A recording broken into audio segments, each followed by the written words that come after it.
नमस्कार साथियों, आपका स्वागत है खोजा राम अकेडमी में। मैं हूं हेमेंद्र और मैं आपका स्वागत करता हूं इस सेशन में, जो कि आज है 15 जुलाई।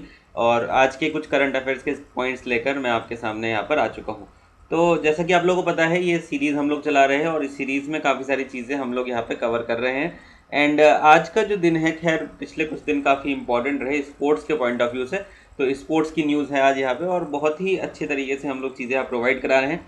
एंड इम्पॉर्टेंटली, अगर आप प्रिपेयर कर रहे हैं किसी भी लेवल के एग्जामिनेशन के लिए, चाहे वो एसएससी एग्जाम हो, यूपीएससी एग्जाम हो, आरएएस एग्जाम हो, बैंक एग्जाम हो, क्लैट एग्जाम हो, राजस्थान पुलिस एग्जाम हो, तो सभी के लिए ये जो हमारा मिनी सेशन चल रहा है, जी हाँ, ये मिनी सेशन ही है। 10 से 15 मिनट्स के हम वीडियोज़ यहाँ पे बना रहे हैं, तो ये आपके लिए कहीं ना कहीं फ़ायदेमंद हो सकते हैं। तो चलिए स्टार्ट करते हैं आज की खबर से, जो कि पहली खबर है यूरो कप से संबंधित। अब भैया, यूरो कप क्या होता है? भाई, यूरो कप एक ऐसा टूर्नामेंट होता है जो कि फुटबॉल का टूर्नामेंट होता है। प्रत्येक 4 साल में ये एक बार टूर्नामेंट होता ही होता है। तो अभी अभी यूरो कप का फाइनल खेला गया है। तो बात करते हैं कि किसने जीता इस फाइनल को। तो स्पेन इस फाइनल को जीत चुकी है और स्पेन का ये चौथा खिताब है। इससे पहले 1964, 2008, 2012 और 2024 तो ये हो ही गया है। तो ये चौथा खिताब है स्पेन का यूरो कप का। तो हर एक 4 साल में ये टूर्नामेंट ऑर्गेनाइज किया जाता है। अभी ये 2024 वाला जो पार्ट था, ये खेला गया है और जिसमें स्पेन, ये है स्पेन की टीम जो कि कप उठाते हुए आपको दिख रही है। स्पेन ने किसको हराया है? स्पेन ने हराया है इंग्लैंड को। जी हाँ दोस्तों, इंग्लैंड को स्पेन ने हरा दिया है। फाइनल में 2-1 से इन्होंने इनको शिकस्त दी है। 2-1 से ये लोग जीते हैं, स्पेन वाले लोग जीते हैं इंग्लैंड से। नीचे अगर बात करें तो यमाइन लेमाइन यगल Lamine Yamal gets the young player of the tournament का अवार्ड मिस्टर यमाइन यमल ने जीता है।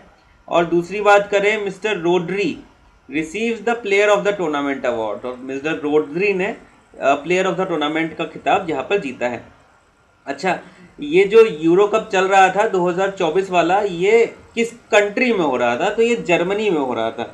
ठीक है बेटा, जर्मनी में ये यूरो कप हो रहा था। तो पहले इनकी लीग स्टेज होती है, फिर क्वार्टर फाइनल, सेमीफाइनल और फिर ये फाइनल होता है। तो फाइनल स्पेन ने जीत लिया है। पिछली बारी 2020 में ये यूरो कप हुआ था और ये यूरो कप किसने जीता था? इटली ने जीता था। ये भी एक इम्पॉर्टेंट बात है कि पिछली बारी का जो संस्करण था वो किसने जीता था?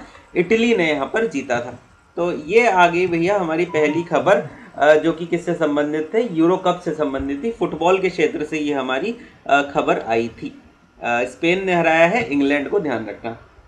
अगली बात, सर मलाला दिवस बनाया गया। अब ये मलाला दिवस क्या है भैया? 12 जुलाई को मलाला दिवस बनाया जाता है due to the birthday of miss Malala Yousafzai. Miss Malala Yousafzai के बर्थडे की वजह के उपलक्ष्य में 12 जुलाई को मलाला दिवस मनाया जाता है। ये बेसिकली एक पाकिस्तानी एक्टिविस्ट हैं, Pakistani activist and youngest Nobel prize winner हम कह सकते हैं इनको, कि ये सबसे यंगेस्ट नोबल प्राइज की विजेता रही हैं। कौन? मलाला यूसुफजई। तो इनके बारे में थोड़ा और जानते हैं। The day is honoured as per courage and fight for girls education. तो गर्ल्स एजुकेशन के ऊपर इन्होंने काम किया है। Serve as the global call of action for children's rights to education world wide. पर ऐसा क्यों हो गया? इसका कोई रीज़न है क्या? तो थोड़ा सा हिस्ट्री जानते हैं इनके बारे में। तो इनका जो जन्म हुआ था ये 1997 में 12 जुलाई के दिन हुआ था। कहाँ पर हुआ था? Swat district of Pakistan, north western Khyber Pakhtunkhwa province पे इनका जन्म हुआ था, मलाला यूसुफजई का।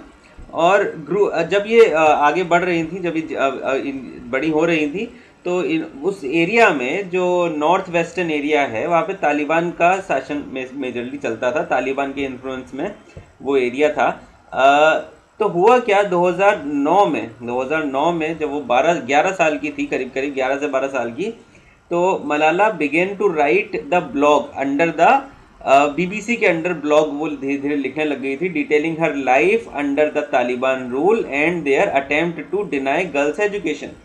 तो तालिबान रूल के बारे में लिखती थी और ये लिखती थी कि भाई गर्ल्स एजुकेशन को किस तरीके से दबाया जाता है तालिबान रूल के अंतर्गत। फिर हुआ क्या, 9 अक्टूबर 2012 की बात है। तो ये लिखना तो उन्होंने पहले से ही शुरू कर दिया था, उनको स्कूल जाना अच्छा लगता था।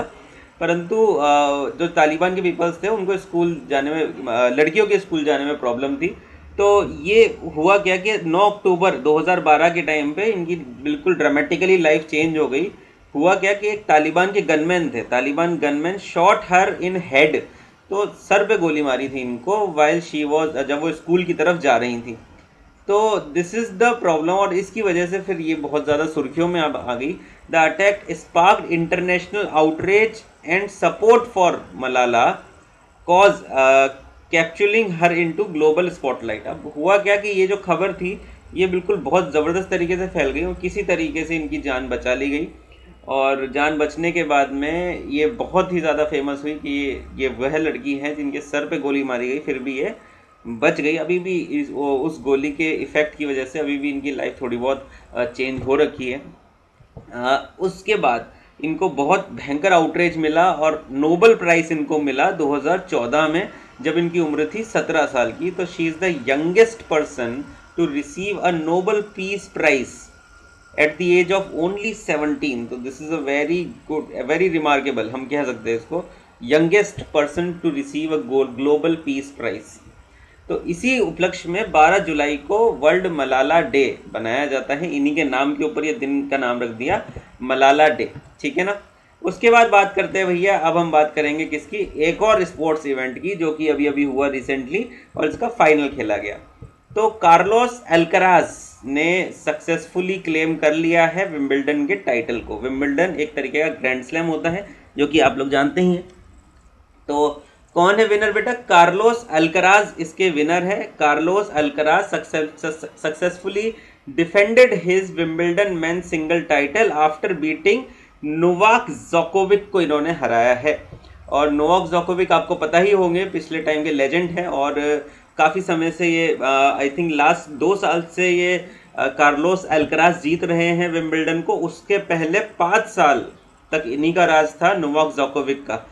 पिछले 5 साल, 1 साल नहीं हुआ था, तो 4 बारी से नोवाक जोकोविक विनर थे। उसके बाद अब 2 बारी से कार्लोस अल्कराज जीत रहे हैं, दूसरी बार भी इन्होंने जीत लिया है। तो और इन्होंने भैया ये जो हराया है नोवाक जोकोविक को, सीधे सेटों में हराया, मतलब एक भी सेट हारे नहीं है ये। तो 3 सेट हुए सीधे सेट, और सीधे सेटों में इन्होंने हरा दिया है किनको, नोवाक जोकोविक को। तो ये कार्लोस अल्कराज है, ये एक स्पेनिश प्लेयर है। तो स्पेन की तो भैया खेल जगत में स्पेन छा रखा है, वहाँ पे यूरो कप जीत गया, यहाँ पे विंबलडन भी जीत गया। और नोवाक जोकोविक जो है वो सर्बिया के खिलाड़ी हैं। अब वुमेन्स की बात करें तो बारबोरा क्रैजिकोविका कोवा, ओ भाई साहब क्या नाम है, Barbora Krejcikova beat Jasmine Paolini and become the champion. तो ये भी आप नीचे देख सकते हैं, बारबरा यहाँ पे हैं, इनको भी यहाँ पे शील्ड मिल गई है और ऊपर कार्लोस को भी शील्ड मिल गई है। तो ये इनकी विनिंग ट्रॉफीज़ है। आगे बात करते हैं ग्रैंड स्लैम के बारे में। ये बड़ा ही इंटरेस्टिंग अपडेट है क्योंकि देखो काफ़ी सारे स्टूडेंट्स को पता नहीं होता ग्रैंड स्लैम क्या होता है। कितने ग्रैंड स्लैम होते हैं, तो 4 ग्रैंड स्लैम होते हैं टेनिस जगत में। अब वो जो 4 ग्रैंड स्लैम होते हैं कौन कौन से होते हैं, एक होता है ऑस्ट्रेलियन ओपन, एक होता है फ्रेंच ओपन, फिर होता है विंबलडन और फिर होता है लास्ट में यूएस ओपन। ये 4 ग्रैंड स्लैम्स होते हैं एक कैलेंडर ईयर में टेनिस के, लॉन टेनिस की बात कर रहा हूँ मैं। इसको स्टार्ट किया गया 1905 में, फ्रेंच ओपन को स्टार्ट किया गया 1925 में, यहाँ पर विंबलडन को स्टार्ट किया गया 1877 में, और यूएस ओपन को स्टार्ट किया गया 1881 में।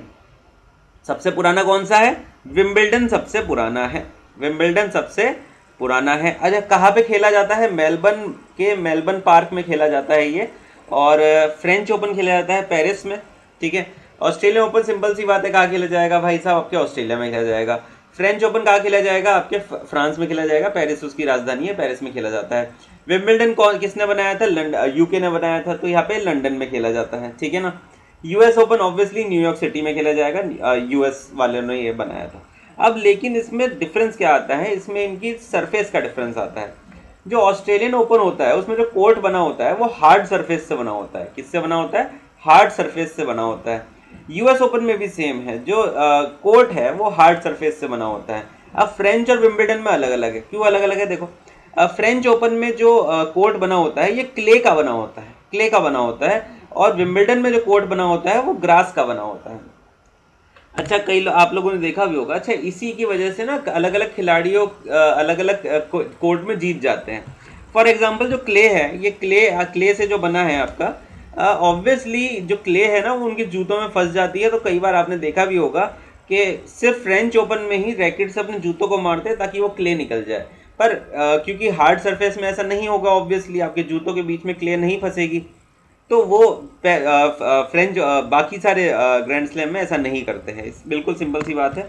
आगे बढ़ते हैं बेटा। Support for hybrid electric vehicle, support for hybrid electric vehicle की बात करें तो अभी अभी उत्तर प्रदेश ने क्या किया है, Uttar Pradesh announces a waiver for registration fee for strong hybrid and plug in electric hybrid.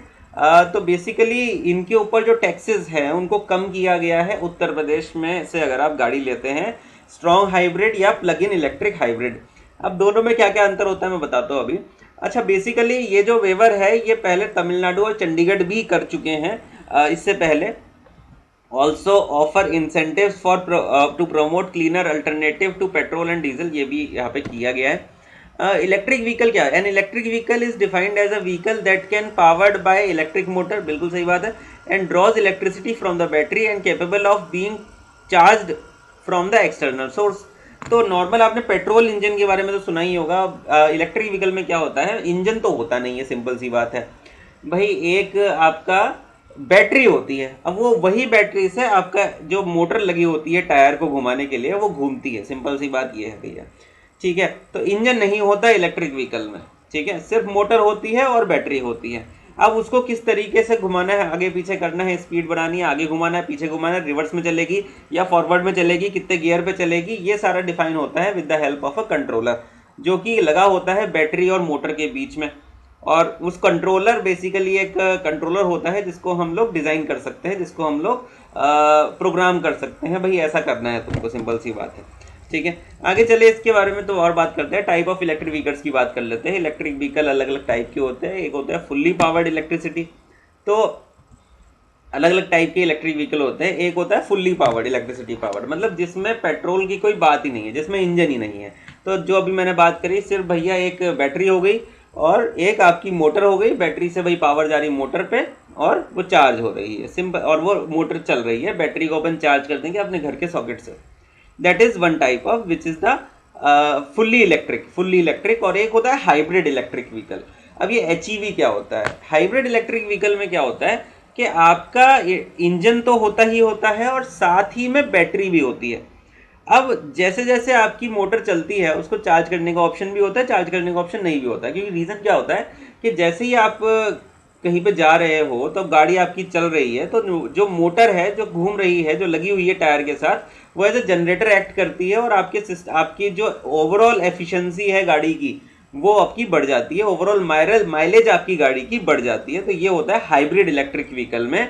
और फुल्ली इलेक्ट्रिक व्हीकल तो आपको मैंने बता ही दिया भैया, कोई इंजन होता ही नहीं है, बात खत्म। हाइब्रिड में दोनों होता है, पेट्रोल भी होता है और इलेक्ट्रिक के लिए बैटरी भी लगाई जाती है, उससे ओवरऑल आपकी जो फ्यूल एफिशिएंसी है वो बढ़ जाती है, ठीक है ना।